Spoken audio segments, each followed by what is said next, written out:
All right, we are tracking the latest developments regarding the war in West Asia and its implications across the world. And right now, this is a critical turning point in the US-Iran relations as both sides move into high-stakes talks in Islamabad. J.D. Vance has now arrived in Pakistan along with the US delegation, joining Iranian officials who reached earlier for direct negotiations. The talks come at a fragile moment, with a temporary ceasefire in place but continued accusations of violations from both Washington and Tehran. The biggest pressure point remains the Strait of Hormuz, where shipping restrictions are already disrupting global energy flows and raising fears of wider economic fallout. The US has warned that any military options remain on the table if diplomacy collapses, and while Iran is pushing for sanctions relief and security guarantees in return for de-escalation.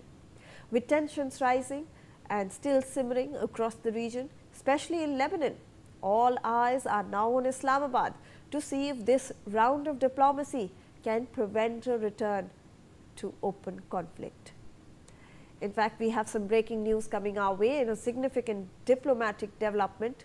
SAM-095, the United States Air Force Boeing C-32A with tail number 980001 carrying United States Vice President J.D. Vance, has now landed safely at Islamabad International Airport in Pakistan.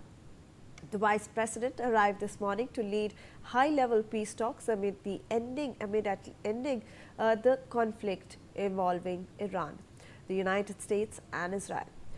Pakistan is playing a key mediating role in these crucial negotiations. Vice President J.D. Vance is heading the US delegation, which also includes Special Envoy Steve Witkoff and Jared Kushner. Joining us to discuss the various developments from the war is Ambassador Gauri Shankar Gupta, who is a former diplomat, and Shruti Das Gupta, foreign affairs expert. I welcome you both to this broadcast. Thank you so much for taking out your time. Let me start off this discussion with Ambassador Gupta. Ambassador Gupta, this is obviously a very critical point. The world had been talking about some kind of a ceasefire, some kind of negotiations, and Pakistan is now holding the Islamabad talks. US and Iran delegations have arrived, sir. There are high-level officials on both the sides which are present. Iran has members of the financial committee. They have an IRGC representative. They also, and US has a lot of Witkoff, Jared Witkoff. We have Steve Witkoff and Jared Kushner, I beg your pardon, who are already present in these delegations. Now, these are very important people. Ambassador Gupta, I want to understand, the bigger question really is, Israel still isn't on the negotiating table. It continues to follow its objectives of obliterating Hezbollah. It's continuing its strikes in Lebanon. Do you believe that Islamabad talks can have a say, given that one of the warring factions is still not on the table? Afternoon, Shivani. The point which you have mentioned is very important. But in my view, there are two other points which are equally important, or rather more important. One is whether Iran will insist on right to enrichment of uranium. If so, up to what percent? I think that is the first most important point which will come up for discussion. The second is whether Iran allow the Strait of Hormuz to be used as a free passage for all the ships, as was the case earlier. If these 2 points are not met by Iran, other things can collapse immediately. So far as the Israeli position is concerned, they are very concerned. They feel that the three proxies of Iran, Hamas, Hezbollah and Houthis, they should be weakened and destroyed as much as possible. Israel will continue on that path, but obviously US will have some sort of connivance in that.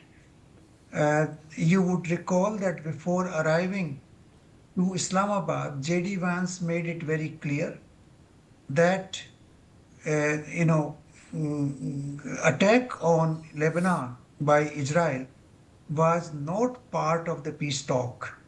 It was not discussed, and Lebanon problem has been left to Israel. They can continue to use firepower to contain Hezbollah. So that was his statement, which was very clear. He said it was not part of the dialogue at all. But to me, these 2 points are crucial and critical. Enrichment of uranium, and linked with it, what happens to 450 kilogram of enriched uranium, which is enriched up to 60% and can be enriched up to 90% within a few weeks. That is one point which is very, very critical.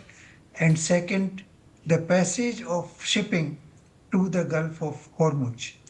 Now, the second point is very important for all the 6 Gulf Cooperation Council members, because entire trade of these countries, whether it is Saudi Arabia, UAE, Oman, Qatar, Bahrain, and Kuwait, is passing through this Hormuz.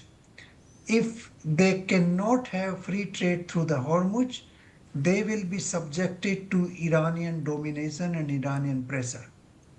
And that would not be acceptable to these countries, and I suppose that will not be acceptable to US either.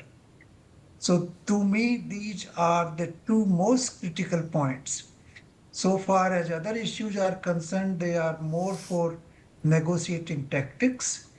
Once on these 2 points agreement is reached, then sanctions would be, gradually lifted against Iran, and things will move down. I don't think there's any question of reparation, payment of reparation. In fact, Iran will not insist on it, but they will insist on defreezing their assets in the US.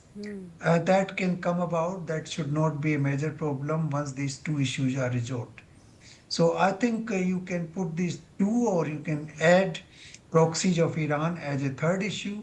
So these are the most critical points which will be taken up, I suppose, in the beginning as part of agenda. If some sort of agreement is reached, then things can move forward.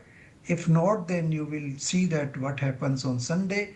Today the talks will start. Sunday they will conclude. If the talks they agree to continue, it means there's some hope.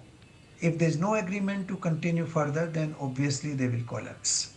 Some very valid points raised by you, Ambassador. Let me in fact introduce another piece of information that is coming our way. United States Vice President J.D. Vance